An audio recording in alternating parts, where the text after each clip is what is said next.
부활주일입니다. 예수님이 부활하신 것을 기억하면서 또 우리의 부활을 소망하면서 지키는 특별한 주일입니다. 부활주일을 맞이하여서 자기 자신에게 물어보십시오. 부활의 소망을 가지고 살고 있는지, 부활에 대한 절박감이 있는지요, 갈망함이 있는지요. 만약 오늘 부활주일에 저에게서 매년 부활주일이 되면 1억을 나눠드린다고 한다면 어떻게 하시겠습니까? 매우 기다리겠지요. 벌써 내년 기다리지 않겠습니까? 혹시 모릅니다. 제가 로또 사가지고 내년 부활절 새벽 예배 참석하시는 분 다 1억씩 드릴지 그러면 기다리지 않겠습니까? 소망을 가지고. 그런데 부활에 대한 지식과 소망을 나눠드린다고 하면 얼마나 기다릴까요? 갈망할까요? 이것보다 부활에 대한 지식을 부활에 대한 부스러기 지식이라도 그것을 조금이라도 진짜 제대로 안다면 겨자씨만한 그 지식이라도 부활에 대한 지식을 진짜 제대로 안다면 단언컨대 1억을 가진 것보다 더 큰 복이 될 것입니다. 그러기에 그 부활을 아는 것, 부활을 소망하는 것, 이것이 우리에게 조금 더 현실이 되었으면 좋겠습니다. 오늘 부활에 대한 이 지식과 소망을 위해 어떤 본문을 살펴볼까 생각해 보았는데요. 마침 지금 목회자 독서에서 읽고 있는 책이 성경이 말하는 하늘나라라는 책으로 천국에 대한 책입니다. 그래서 그 천국은 부활하여 또 우리들이 살 곳이기도 해서 그 천국과 함께 살펴보면 좋겠다는 생각을 하게 되었습니다. 그래서 요한계시록 본문인데요. 아마 한 2년 전쯤에 요한계시록 강의를 1장부터 했었습니다. 그래서 오늘 본문을 보면 그때 말씀이 생각나시는 분이 얼마 있을지 모르겠는데 혹 생각나지 않으면 홈페이지에서 다시 보기를 하더라도 다시 한번 더 살펴보십시오. 오늘은 본문의 전체를 강의하기보다는 일부분의 주제인 부활과 천국과 관련돼서 조금 더 중심적으로 살펴보려고 합니다. 1절부터 2절 말씀 보면 또 내가 새 하늘과 새 땅을 보니 처음 하늘과 처음 땅이 없어졌고 바다도 다시 있지 않더라. 또 내가 봄에 거룩한 성 새 예루살렘이 하나님께로부터 하늘에서 내려오니 그 준비한 것이 신부가 남편을 위하여 단장한 것 같더라 라고 말씀합니다. 이 본문은 우리가 부활하여 살 세상에 대한 이야기입니다.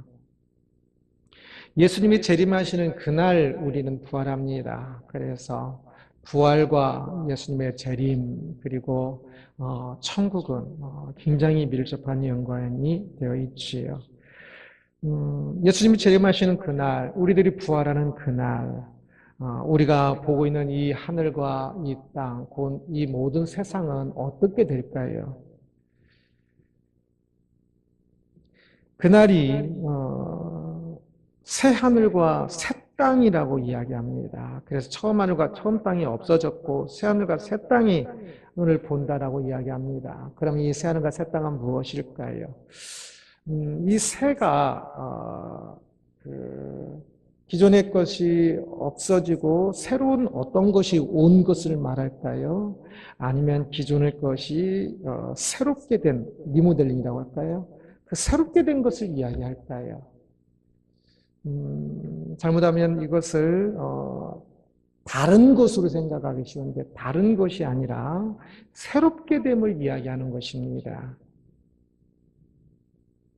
완전히 다른 하늘과 땅이 아니라 우리가 부활하여 살게 될 그 천국은, 완성된 천국은 완전히 다른 또 하나의 다른 하늘과 땅이 아니라 지금 우리들이 보고 있는 하늘과 땅이요. 지금 우리들이 보고 있는 이 세상의 새로움입니다.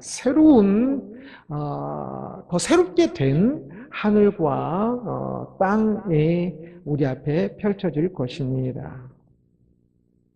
그러면서 새 하늘과 새 땅이라고 이야기할 때 많은 경우 새에 초점이 맞춰지기도 하지만 그러나 또한 오늘 본문 속에서는 하늘과 땅에 초점이 맞출 필요도 있습니다.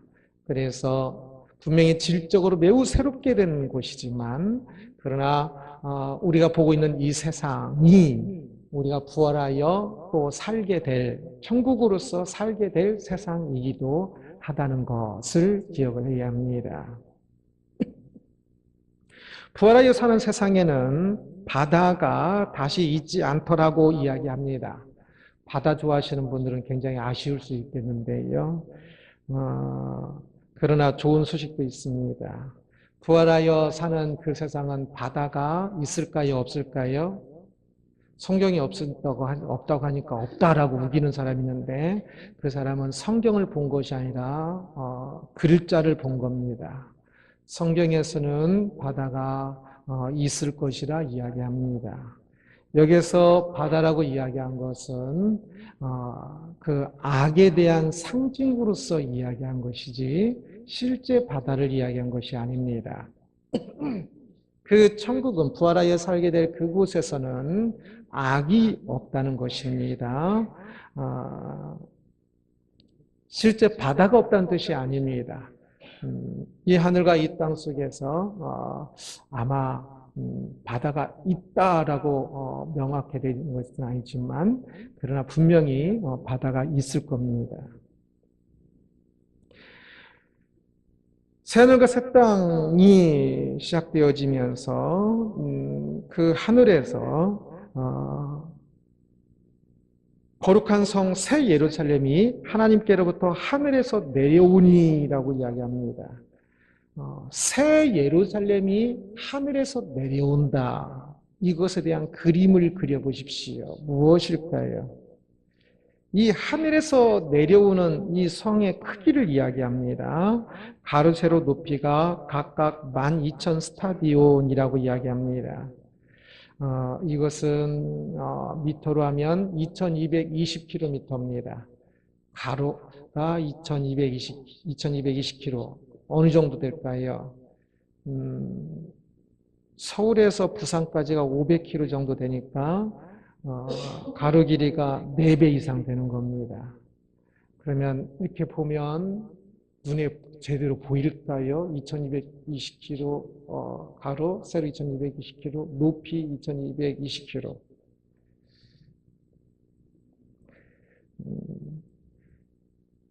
이 하늘에서 내려오는 성 예루살렘은 무엇을 의미할까요? 이것은 부활한 사람들이 살게 될 신도시를 이야기할까요? 그래서 이 땅이 좀 마음에 안 드니까 하늘에서 신도시가 내려와서 사람들이 그곳에서 살게 될 것을 의미하는 걸까요? 2220km, 한쪽이 2220km니까 제가 평으로는 계산을 안 해봤는데 2220km, 2220 곱하기 2220 나누기 3.3 하면 평이 나옵니다. 굉장히 좀 크긴 하겠지만 그러나 부활한 사람들이 다 살기에는 좁을 것 같아요. 그러면 이 12,000 스타디온, 이 하늘에서 나오는 성 예루살렘은 무엇을 의미하는 것일까? 이것은 구원받은 백성이 14만 4천 명이라고 이야기할 때 그 14만 4천은 12 곱하기 12 곱하기 완전수인 12 곱하기 12 곱하기 그 다음에 많음을 이야기하는 만을 곱했다고 이야기했습니다. 그래서 그것은 상징적인 숫자가 있다고 했지요. 하나님의 백성으로 충만한 수가 채워지는 것입니다. 여기서 12도 12 곱하기 만을 곱한 겁니다. 그래서 완전수 곱하기 만음. 그래서 큰 물. 그래서 이 하늘에서 내려오는 성 예루살렘은 신도시가 아니라 하나님의 백성들을 의미합니다. 곧 장소가 아니라 사람입니다. 그래서 예수님이 재림하시는 그것을 그림으로 그릴 때에 사람들이 이렇게 내려온 것과 더불어 이렇게 막 이 성 예루살렘을 그리려고 성곽을 그린 예루살렘 성곽 같은 것을 그린 그림들을 볼 텐데요. 그것은 그냥 상징적으로 보시든지 아니면 그림을 잘못 그린 겁니다. 오늘 본문에는 많은 금은 보석으로 되어 있는 문과 성벽 그리고 주축들이 나옵니다. 소위 천국에 갔다 온 사람들의 이야기를 들어보셨습니까? 그 사람들은 오늘 본문과 비슷한 것들을 보았다고 이야기를 해요. 뭐 맨션 이야기도 하는데 그것도 사실 성경의 번역을 천국에 공간이 넉넉히 있다는 그 말을 공간을 맨션으로 잘못 번역해놓은 그것을 보고 천국의 맨션은 보통 대저택을 이야기합니다. 대저택이 있다라고 이렇게 하기도 하고 또 오늘 본문을 보고 천국에 막 금길이 있고 금 뭐 열매 뭐 그런 것들이 있다라고 그러는데 그렇게 말하는 경우 오늘 본문을 이렇게 비슷하게 이야기하는 그러한 경우들은 전부 실제로 천국 갔다 온 것이 아닙니다. 전부 완전히 꾸민 거짓 사람이든지 아니면 사람들이 많이 생각하면 상상을 하게 되니까 자기만의 상상이 되든지 그런 것입니다. 혹 진짜 하나님께서 보여주신 것이라면 그것은 실제 천국을 보여주신 것이기보다는 그러한 천국의 어떤 풍성함을 그 사람이 알 수 있는 언어로 그냥 그런 이미지로 보여주신 것일 수도 있는데 그럴 경우는 별로 없는 것 같고요. 천국을 실제로 보여주신 것이라면 아직 이 땅에 임한 새하늘과 새 땅이 아닌 영들이 있는 그곳을 보여줬어도 사도 바울처럼 그냥 아무 말 표현하지 못하는 것이 맞는 것 같습니다. 왜냐하면 오늘 본문은 천국의 장소에 대한 이야기가 아니라 천국에 참여하는 교회들에 대한 이야기입니다.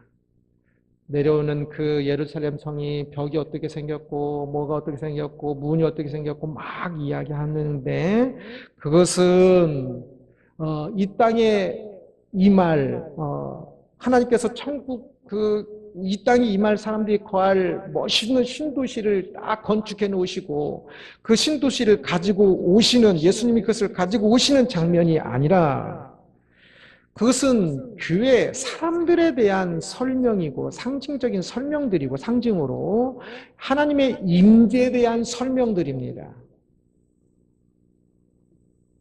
그것을 오늘 본문을 조금이라도 제대로 연구한 학자든지 그러한 사람이라면 주의 깊게 읽어본 사람이라면 그것을 금세 알 수가 있습니다.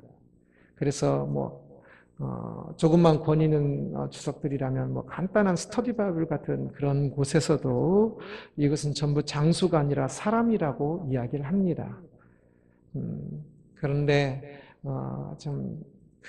이 본문을 억지로 그렇게 막 장소로 보려고 하는 그 억지들이 조금 많이 있는 것 같아요. 예루살렘 성이 정육면체로 나오는데 성경에서 정육면체로 나오는 것이 또 하나 더 있습니다. 그것은 지성소입니다. 성수 말고요. 지성소 있고 앞에 성소가 있거든요. 붙어 있지만 그 지성소 항상 그 가로세로 길이가 똑같아요. 하나님의 충만한 임재가 있는 곳이지요. 이 땅에서는 죄 때문에 하나님께서 이스라엘 백성들과 함께 하실 때에 하나님께서 이스라엘 백성들을 만나실 때에 조금은 더 제한적인 장소에 특별 임재를 하셨습니다. 그래서 그들이 죄를 가지고 함부로 나오지 아니하고 조심하고 또 조심하며 하나님의 임재 가운데로 나오고 제한적인 임재를 할 수 있도록. 그런데 새하늘과 새 땅에서는 교회가 지성소처럼 교회된 우리들이 하나님의 지성소처럼 하나님께서 충만히 임재하시는 지성소와 같은 거룩한 사람들이 된다는 것을 의미합니다. 그래서 아내가 남편을 위해서 신부가 신랑을 위해 단장한 것 같다라고 이야기하는데 바로 교회가 신랑 되신 예수 그리스도를 위하여서 준비되어지고 또한 이제 그곳은 신랑과 신부처럼 남편이 아내와 늘 함께 있듯 천국에서는 하나님께서 그 백성과 늘 함께 하시는 것, 임재하시는 것을 이야기하는 겁니다. 그래서 우리가 부활했을 때 하늘에서 새로운 땅이나 신도시가 내려오는 것이 아닙니다. 기상천외한 일들이 일어나는 것도 아닙니다. 분명히 매우 새롭겠지만, 질적으로 매우 새롭겠지만, 그러나 우리가 지금 보고 있는 저 푸른 하늘일 것이고, 그리고 푸르른 저 초장, 땅일 것이며, 우리가 지금 보고 있는 이 세상일 것입니다. 우리가 부활하여 영원히 살게 될 그곳이 금은보화가 가득한 엄청난 곳이 아니라 혹시 실망이 되시는지요? 그것도 금은보화에 대한 허상 때문에 그렇지요. 먼저 우리가 지금 먼저 기억해야 할 것은 우리가 부활하여 살 곳은 이 하늘과 이 땅이라는 것입니다. 새 하늘과 새 땅으로서 지금 우리가 보고 있고 살고 있는 이곳. 그래서 지구를 포함한 온 우주가 우리가 보고 있는 저 우주까지도 우리가 살 곳이 되지 않을까 생각을 해보기도 합니다. 여하튼 부활하여 살 이 천국은 매우 실제적이고 현실적입니다. 먼 이상이 아니라 매우 가까운 현실입니다. 이것을 기억했으면 합니다. 부활을 마치 판타지 그런 영화나 그런 것처럼 그냥 아주 뜬구름 잡듯이 멀리는 또는 상상할 수도 없는 그런 것으로 생각하는 경향들이 많은데 그래서 부활과 오늘 나의과 너무 관련이 없이 있는 경우가 많은데 그것은 참으로 우리의 잘못된 지식이고 잘못된 삶의 자세입니다. 그래서 우리가 부활하여 살게 될 삶이 무엇인지를 살펴보고자 합니다. 새하늘과 새 땅이 아주 다른 어떤 것이 아니라 변화된 지금의 하늘과 땅이라는 사실은 우리에게 부활 후의 삶에 대해서도 많은 것을 다시 생각하게 합니다. 부활 후의 삶은 어떨까요? 우리가 부활 후에 어떤 삶을 살게 될지, 내가 부활 후에 어떻게 살게 될지를 가늠할 수 있는 좋은 것이 있는데 그것은 바로 하나님께서 아담과 하와를 창조하셨고 아담과 하와가 살았던 그 모습을 생각하면 좀 더 좋을 것 같습니다. 하나님께서 사람을 완벽하게 창조하셨습니다. 그런데 그래서 그곳에는 하나님의 임재가 충만하였고 하나님과 함께하였고 모든 좋은 것이 하나님께서 항상 보기에 좋았더라 하셨습니다. 그런데 죄 때문에 타락하여 지금 우리가 보고 있는 이 하늘과 이 땅 속에서 살고 있습니다. 이것이 다시 회복되어져서 예수 그리스도의 대속으로 구속하심으로 회복되어져서 우리가 이제 살게 될 그것은 하나님께서 처음 사람을 창조하신 바로 그 모습일 것입니다. 그래서 하나님 창조하시고 그 폼이 이그러지고 깨졌습니다. 그래서 리폼이라고 이야기합니다. 폼을 다시금 회복하는 것입니다. 하나님께서 창조하신 그 모습, 하나님께서 창조하신 그 아름다움으로 회복하는 것입니다. 어떤 이상한 그 모습으로 되는 것이 아닙니다.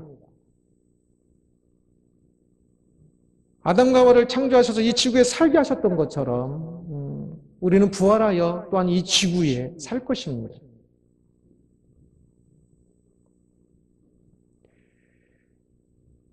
아담과 하와는 본래 영원토록 살도록 창조되었지요. 부활 후에 우리도 영원토록 살게 될 것입니다. 영생에 대해서 사람들은 이상한 모습을 생각하고 상상할 수 없다고 생각하기도 하는데, 그러나 영원토록 사는 주체는 바로 우리 자신입니다. 지금 생각하고 있는 나. 이 내가 영원토록 사는 겁니다. 내가 없어지고 새로운 나가 창조되는 것이 아니라 지금 생각하고 있는 이 나. 지금까지 살아온 많은 기억들을 가지고 있는 이 나. 사랑하기도 하고 미워하기도 했던 이 나. 지금 나는 과거의 것들을 많이 잊어버리기도 했지만 부활 후의 나의 모습은 과거의 것들도 더 생생하게 기억할 것입니다. 한 사람이란 많은 기억들로 이루어져 있기 때문에. 그리고 이 내가 살아가는 그 모습도 어떤 면에 있어서는 지금의 삶과 많이 닮아 있을 수 있습니다. 과학이 굉장히 많이 발달했죠. 옛날에 비해서. 그렇지만 옛날이나 지금이나 사람으로서 사는 모습은, 근본적인 모습은 똑같지요. 부활하여 굉장히 많이 바뀔 겁니다. 그러나 한 사람으로서 사는 그 모습은 같을 것입니다. 부활하여 사는 그 모습은 오히려 지금보다 다른 어떤 것이기보다는 지금의 삶에서 가장 이상적인 삶이라고 생각하면 더 맞을 것 같습니다. 지금 이 땅은 이상적이기보다는 많은 아픔들이 있는 곳입니다. 4절 보면 모든 눈물을 그 눈에서 닦아주시니 다시는 사망이 없고 애통하는 것이나 곡하는 것이나 아픈 것이 다시 있지 아니하니 처음 것들이 다 지나갔음이로라 라고 이야기합니다. 모든 눈물을 그 눈에서 닦아주시니, 눈이 없어지는 것이 아니고 눈물이 없어지는 것입니다. 다시는 사망이 없고 애통하는 것이나 곡하는 것이나 아픈 것이 다시 있지 아니하니, 모든 것이 없어지는 것이 아니라 이렇게 잘못되어진 것, 왜곡되어진 것, 슬픔, 아픔들이 없어지는 것입니다. 죽음과 수고의 열매가 제대로 맺혀지지 않는 것과 인간관계에서의 그 비뚤어짐들, 그러한 것들은 모두 타락 때문에 생긴 것이지요. 선악과를 따먹자마자 아담과 하와는 서로 손가락질했지요.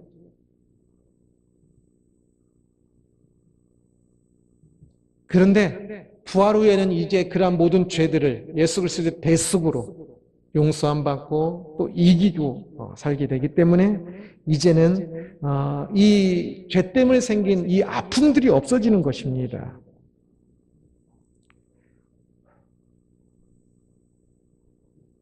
아담이 그 동물들의 이름을 지어주는 그 일을 하고 다른 일들을 한 것을 봅니다. 부활 후에 우리는 여전히 땀을 흘릴 겁니다. 일할 것이고 수고할 것입니다.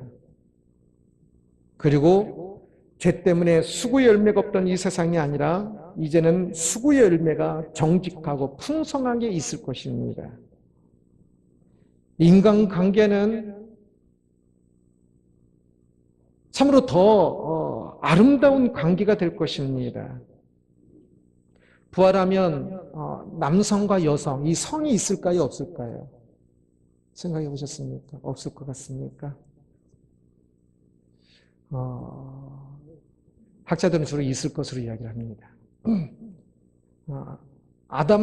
지금 타락하기 전에 아담과 하와, 남성, 여성이었지요. 성이 있습니다. 성적인 뭐 그런 것들은 없지만 성은 있습니다. 성 주체성은.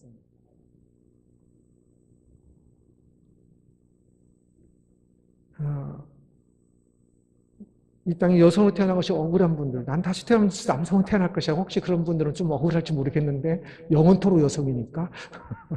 그러나 그것도 걱정하지 않으셔도 됩니다. 이 땅에서 내가 남성인 게 너무 싫은 사람, 내가 여성인 게 너무 싫은 사람은 왜곡된 성의식 때문에 그렇습니다. 잘못된 성 정체성, 인간관계 때문에 그렇습니다. 죄 때문에.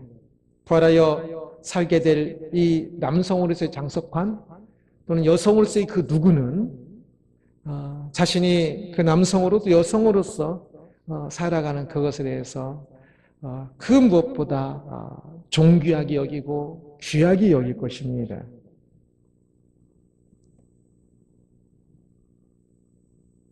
부모 자녀의 관계는 없으나 그 부활하여 사는 그때도 이 땅에서 부모 자녀의 관계였던 것은 기억할 것입니다. 이 땅에서 사랑의 가장 깊은 그 사랑은 부모 자식인 것 같아요. 자식이 부모를 향한 것은 별로 아닌 것 같고요. 부모가 자식을 향한 것은 가장 깊은 것 같아요. 우리가 부모로서 자식을 사랑하는 그것은 나중에 부활하여 우리가 사람과 사람의 관계에 있어서 갖게 될 그 사랑의 을 반영하는 거울과 같은 것일 겁니다. 나중에 부활하여 살게 될 때는 모든 사람이 이 땅에서 내가 자식을 애틋하게 생각하며 사랑하며 했던 그것보다 더 깊이 모든 사람을 그렇게 사랑할 것입니다. 이 땅에서 부부가 부활하여서는 부부가 없겠지만 그러나 이 땅에서 부부로 살았던 그 친밀함을 천국을 또 반영합니다. 천국에서는 모든 사람들이 그렇게 친밀하게 서로를 사랑하며 그렇게 살 것입니다. 또 어떤 사람은 나는 이 땅에 부부로서 별로 안 친밀해 그런 사람이 있을지 모르겠는데 그것은 또 왜곡돼서 그런 것이라고 했지요. 천국에서는 모든 사람이 진짜 그렇게 사랑스럽고 사랑하고 친밀할 것입니다. 한마디로 이 땅에서 좋은 것은 천국에서의 모습을 반영하는 것이며 부활하여 살게 될 그 모습을 반영합니다. 완전 새로운 다른 것이기보다는 반영하는 것입니다. 그리고 이 땅에서의 슬픔은 천국에 없을 것을 반영하는 것입니다. 부활하여 갖게 되는 우리의 모습은 영혼만이 아니라 육체까지 가지고 있는 모습입니다. 그 육체는 지금처럼 많은 것에 제한되지는 않겠지만 그러나 지금 우리 육체가 먹고 마심으로 즐거워하는 것처럼 천국에서도 먹고 마시며 즐거워하고 예쁜 꽃을 보며 즐거워하고 사람들과의 친밀한 관계와 사랑의 관계를 통하여 즐거워할 것입니다. 그래서 이 땅의 삶은 천국을 반영하는 것으로서 이 땅에서 좋은 것은 천국에서 더 좋을 것이요 이 땅에서 나쁜 것은 결코 없을 것입니다. 지금 우리가 이 땅에서 얻는 이 좋고 기분 좋은 그런 것은 부활하여 우리가 살아갈 모습을 반영하는 것입니다. 연속선상 속에 있습니다. 부활하여 사는 우리들의 모습은 아무것도 안 하는 것이 아닙니다. 뭐 예배만 한다 그것도 아닙니다. 잘못 생각하니까 부활하여 간 그곳에서는 지루할 것으로 생각하는데 결코 아닙니다. 아담과 하와가 육체를 가진 존재로 창조되었듯이 우리도 이 육체를 가지고 부활합니다. 그래서 육체가 부활하는 겁니다. 이 땅에서 어떤 좋은 일들을 경험하셨습니까? 그때 기분이 많이 좋고 많이 행복하셨습니까? 그런데 문제는 그 좋은 일이 계속되지 않는다는 것이겠지요. 그래서 참 꽃이 계속 좀 펴 있으면 예쁠 것 같은데 꽃이 지는 그 아쉬움처럼 내가 기분 좋은 자식이 어떻게 된 일 또는 부모님이 더 건강하게 되신 일, 하여튼 사업이 좋은 뭐 대학 그런 것 때문에 기분 좋은 그것이 계속되는 것이 아니라 이 땅에서 이런 계속적으로 좀 바뀌지요.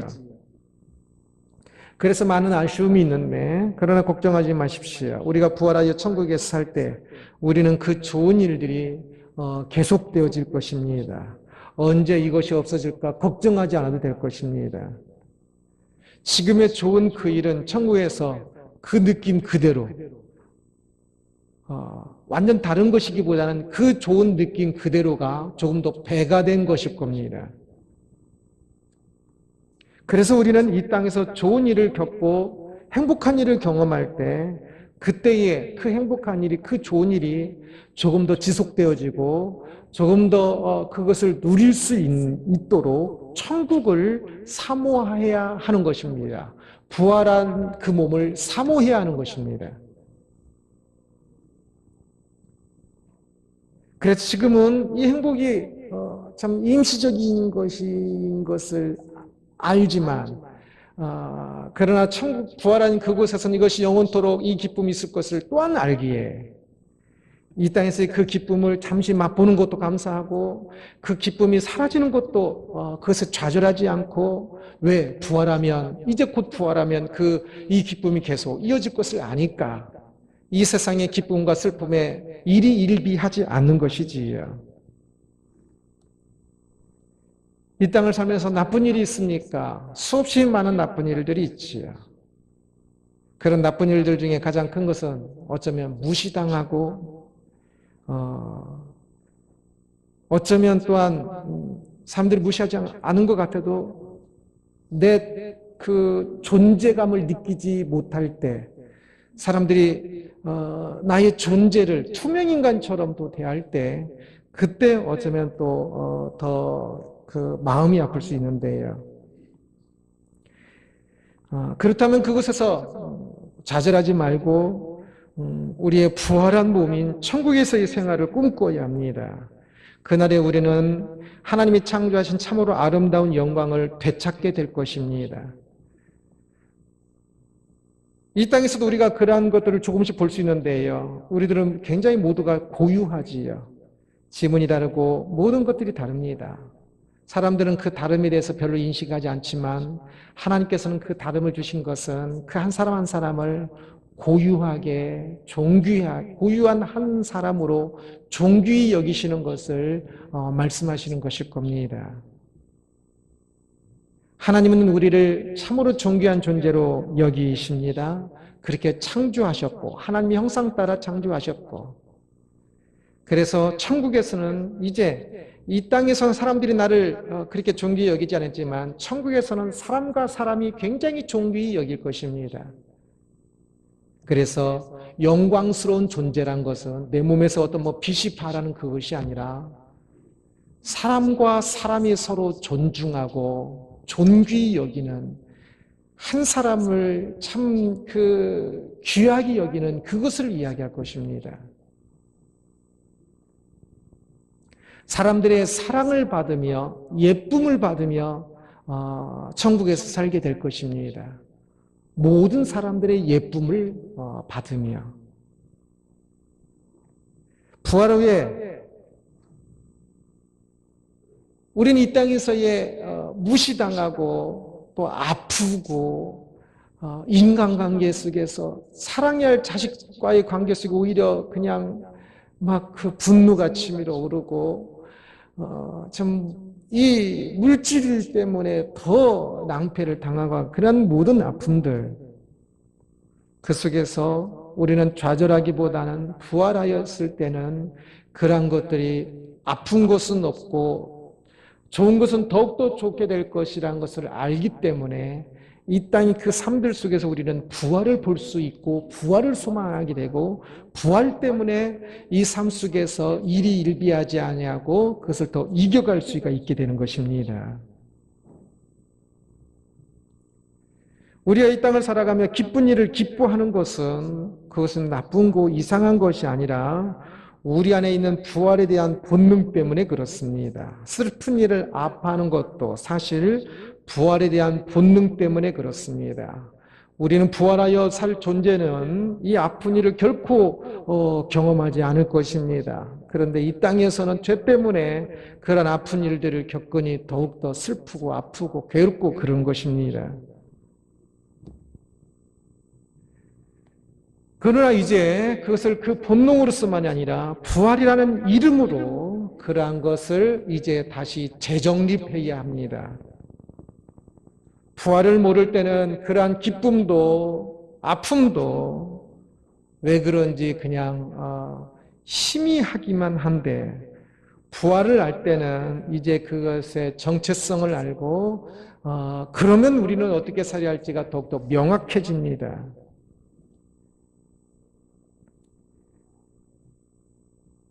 그것을 알지 못하여서 불신앙과 욕심으로써 그런 걸 채우려고 하는 것이 아니라,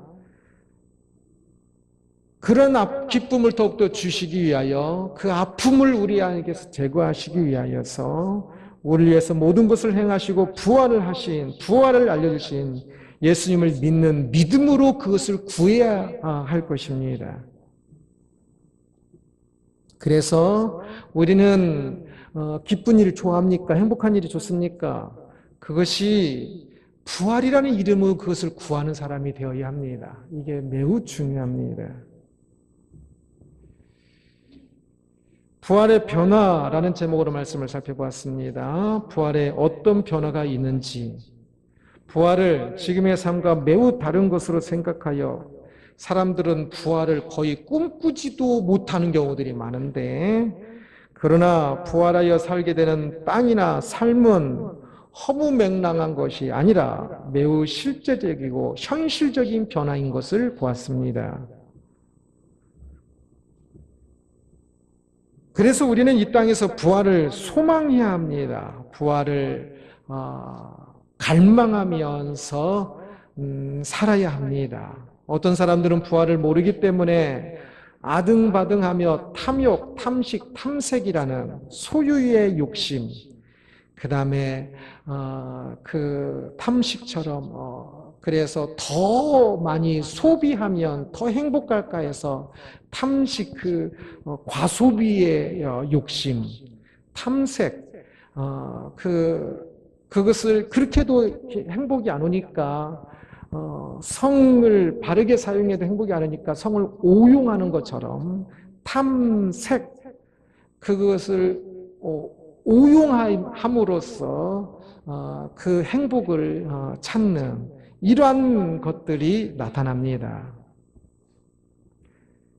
그러나 부활이 아닌 이 땅에서의 그러한 탐욕, 탐식, 탐색으로 얻어지는 많이 이것도 해보고 막 해보기도 하지만, 그러한 것은 결코 그 사람이 생각하는 본능적으로 가지고 있는 그 기쁨을, 행복을 가져다 주지 않기 때문에 사람들은 더 탐욕하고 더 탐식하고 더 탐색을 하면 혹여나 가져질까 하여 더 큰 욕심으로 그러한 일들을 합니다. 서로 그러한 그 욕심으로 그 일을 하면서 더 많이 가져지지 않으니까 이제는 죄를 지으면서 수단 방법 가지 아니하고 그것을 가지면서 잡으려고 합니다. 그래서 세상은 그 행복을 찾는 것 같으나 실제는 죄를 찾는 것이 되어버리고 맙니다. 이제는 행복을 찾는 그 수단을 바꿔야 합니다. 욕심이라는 이름이 아니라, 항상 성경 보통 이름은 존재를 이야기한다고 했습니다. 욕심이라는 이름이 아니라 부활이라는 이름으로 구해야 합니다. 욕심은 아무리 부려도 그가 원하는 것을 잡을 수 없지만, 부활은 그러한 것을 우리가 이 땅에서 기뻐하는, 행복하게 여기는 그 바른 그 기쁨과 행복을 넉넉히 잡을 수 있게 해줄 것입니다. 욕심은 불신앙이지만 부활은 신앙입니다. 욕심은 내가 잡는 것이지만 부활은 예수님이 잡게 하시는 것입니다. 내 능력 생각해 보십시오. 아무리 잡아봤자 그게 그거지 않겠습니까? 아무리 더 많이 잡아보십시오. 안 늙습니까? 안 죽습니까? 예수님이 예수 그리스도 안에서 대속과 그 대속을 통하여 주어지는 약속하신 이 부활, 예수 그리스도 안에 있는 이 부활을 바라볼 수 있어야만 합니다. 부활을 소망하십시오. 부활이 우리의 소망이 되게 하십시오. 부활 소망을 가지면 세상의 일에 좌절하지 않고 세상의 그 죄를 예수 그리스도 안에서의 그 대속일 아니까, 그리고 이후의 부활을 아니까, 세상에 기쁜 일이 잠시인 것이어도 좌절하지 않고, 세상의 아픔이 참으로 크게 다가와도 좌절하지 않고, 헛된 욕심 부리지 않고, 세상의 거 그거 뭐 하나 조금 잡으려고 그냥 욕심 부리고 그냥 미워하고 그냥 싸우는 그 헛된 욕심 부리지 않고, 예수 그리스도의 말씀에 따라 사랑하며 섬기며 아름답게 낮은 자리에서 섬기며 사랑할 수 있게 될 것입니다. 우리는 부활할 사람들입니다. 부활하지 않을 사람처럼 살지 말고 부활할 사람처럼 살아야 합니다. 영원히 사는 것을 믿으며 영원히 주 안에서의 행복을 압니다. 그리하기에 이 땅에서 부활 소망을 가지고 참으로 아름답게 사는 우리들이 되기를 주님의 이름으로 축원합니다. 기도하겠습니다.